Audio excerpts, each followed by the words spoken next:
Bienvenidas, bienvenidos a Cosas Cortitas, una sección en el canal en la que intento hacer vídeos cortos que no sean de hora y media, que es lo normal en este canal. Digo intento, porque yo me enrollo mucho, pues ya veremos qué pasa hoy. Hoy me gustaría hablar de nuevo de mi queridísima Mythic Game Master Emulator, pero no para usarla para jugar rol en solitario. Eso lo podéis ver en alguna de las partidas que hay en el canal, por ejemplo la de Cyborg, que podéis encontrar en la caja de descripción. Hoy vengo a hablar de cómo la estoy usando para preparar partidas como máster en el marco de una campaña larga de rol tradicional en grupo. Antes que nada decir que la autora de la Mythic Game Master Emulator, Tana Pigeon, ya tiene un suplemento que sirve justamente para eso, que se llama The Adventure Crafter.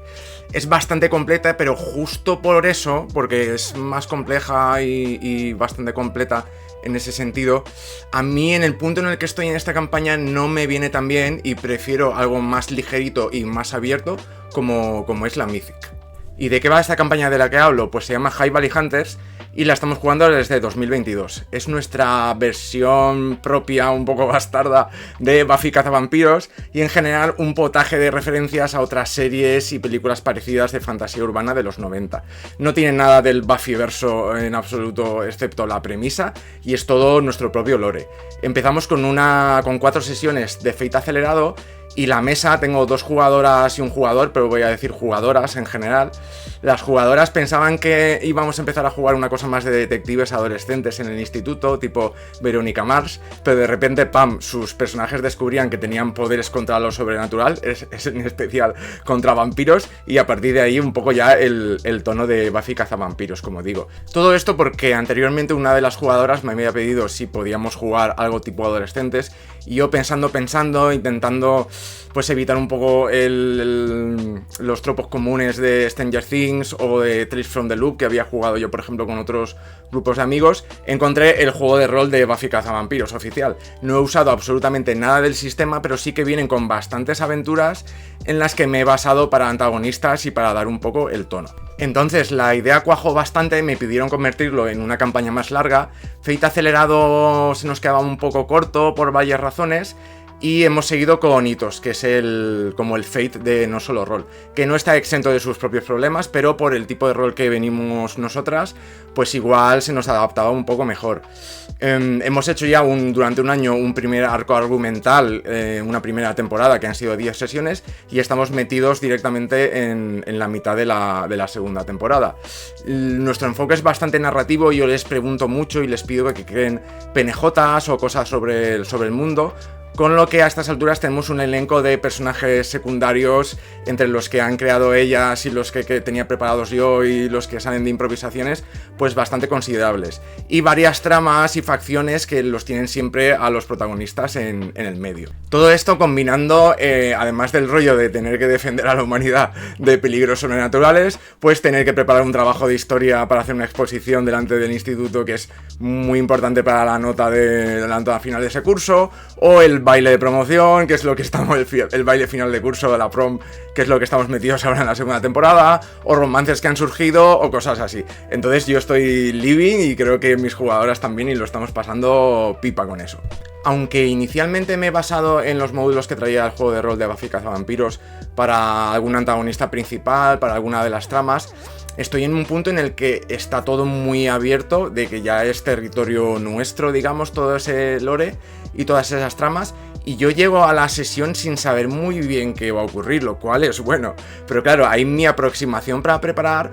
es más pensar un poco qué pasa con esas tramas, con esos personajes no jugadores o con esas facciones, cuál sería el transcurso natural de las cosas si los protagonistas no existieran. Y cuando sus personajes hacen cosas, pues me pienso cómo cambian el mundo un poco con esas acciones y cómo el mundo de alguna manera responde. Y para preparar esas cosas es para lo que me viene súper bien la Mythic. Entonces, ¿qué uso de la Mythic para preparar entre esta campaña como máster entre sesiones? Pues simplemente lo que trae, que son principalmente 3 cosas: los eventos aleatorios, el oráculo de sí o no y las tablas para generar descriptores. Los eventos aleatorios es probablemente lo que más uso para preparar entre sesiones. Me gusta tener un repertorio de eventos que bien son cosas que irrumpen en lo que están haciendo los personajes, o que cosas que indican cómo avanza una trama en concreto y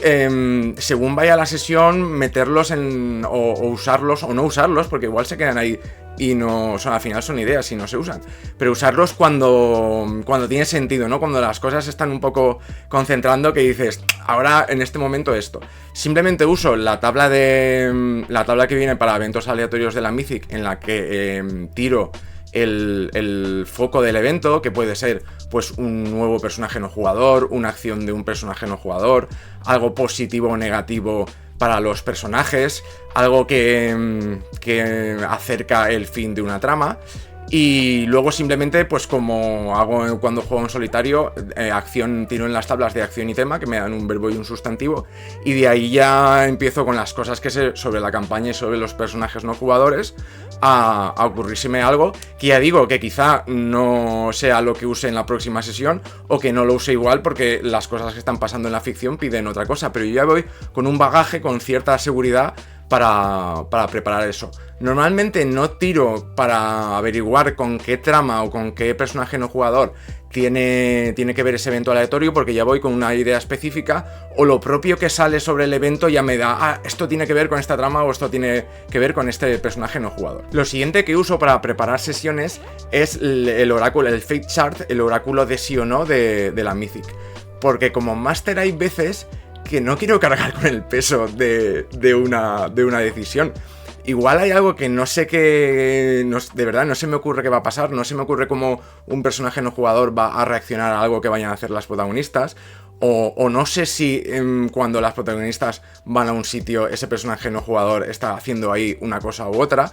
y siempre me reconcome que esas decisiones a lo mejor van a condicionar mucho del resto de la campaña o de la escena, y no quiero cargar con ellas, simplemente, ¿vale? Entonces se lo pregunto al oráculo, elijo normalmente me quedo con el factor de caos 5 en ese Fate Chart, elijo una de las probabilidades y que tengo yo algo de control, y digo, esto es probable que sí, o es improbable que sí, y tiro y que decidan los dados, y a partir de ahí seguimos inventando, pero yo, digamos, me descargo un poco de ese peso y de esa ansiedad como máster de tener que decidir yo esas cosas. Esto lo hago incluso cuando estamos jugando. Hay algún momento que, por ejemplo, pues el caso que comentaba, que van las protagonistas a investigar el taller mecánico de un personaje no jugador, y yo no sé si a las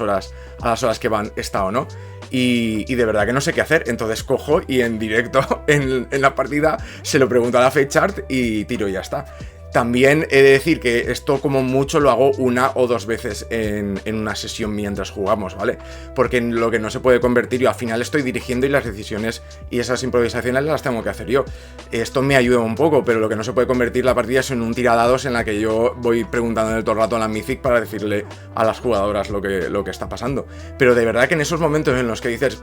es que ¿qué hago? Pues te saca del atolladero y te permite seguir improvisando y tirar para adelante. Y entre sesiones, para cosas importantes de cómo reacciona un personaje no jugador, o se puede dar este peligro o no se puede dar, pues la verdad es que alivia bastante y te permite seguir preparando e inventando. Te elimina un poco de ese a lo mejor bloqueo mental porque no quieres tomar esa decisión. Pues ahí tienes un poco la Mythic que te ayuda a dar ese paso. Y por último, las tablas de descriptores de la Mythic, principalmente acción y tema, que ya sabéis, si habéis visto alguna de las partidas de rol en solitario, que es lo que a mí más me despierta la imaginación, pues para saber lo que está pasando en un sitio, lo que están haciendo algunos personajes no jugadores, o lo que está pasando hacia dónde va una trama, pero también sobre todo los descriptores de personajes, que me dan algún adjetivo para generar algún personaje no jugador nuevo entre sesiones, o de sus motivaciones, o de sus complicaciones, pero también mientras jugamos, ¿vale? Porque yo, igual las jugadoras están explorando alguna parte que yo no me he preparado, alguna parte de las tramas o de la ciudad o lo que sea, que yo no me he preparado en absoluto, que vamos a confesar que suele ser lo normal. Entonces a lo mejor yo no tengo ningún personaje no jugador preparado para eso, y no les quiero cargar más con el no lo sé, dímelo tú, que aún así lo uso bastante y mis jugadoras lo saben. Pues entonces con un par de tiradas rápidas saco un par de descriptores, y eso me ayuda un poco a sacar e improvisar algún personaje que puede ser un boceto muy plano, pero luego a lo mejor más adelante pues se irá convirtiendo en un personaje no jugador si sale más veces y es más importante para la trama. Y de nuevo pues esa chispa o ese par de cositas para ayudarte a dar el siguiente paso en medio de la partida e improvisar. Entonces, resumiendo, yo al final uso la Mythic para preparando sesiones de una campaña de rol en grupo, igual con las mismas cosas que la uso para las partidas de rol en solitario, porque la Mythic al final es un conjunto de esas 3 herramientas, y luego lo que no uso quizá es lo de testear las escenas o algo así, porque ya ahí pues no hace falta, porque yo tengo el control como máster y las jugadoras también lo tienen, el control narrativo, para ver un poco por dónde va la historia, pero lo demás no tiene ningún misterio y lo uso realmente igual, lo que pasa que no jugando, que también, sino entre las sesiones y ya está. Y como hemos visto, incluso dirigiendo y no sabiendo dónde meterme, pues recurro a la Mythic y ya tengo un poquito para seguir adelante. Entonces, el objetivo de este vídeo pues es contar mis movidas, como siempre, pero también indicar o a lo mejor apuntar que tenemos cosas muy asociadas al rol en solitario, a rol sin máster, pero es que en realidad son muy potentes con el rol de toda la vida, con el rol tradicional. Entonces, hasta aquí este vídeo, esta cosa cortita, que espero que no se haya pasado mucho de tiempo. Y bueno, tenemos como siempre los comentarios para debatir. Me interesa mucho vuestra experiencia, si habéis usado este suplemento del que hablaba yo al principio, de Adventure Crafter, para hacer este tipo de cosas, pero vuestras experiencias o inquietudes con la Mythic, o cómo preparáis campañas, o si os hay alguna cosa de este tipo, pues son completamente bienvenidas en la sección de comentarios. Sin más, nos vemos en próximos vídeos en el canal. Muchísimas gracias por llegar hasta aquí y un beso. Hasta luego.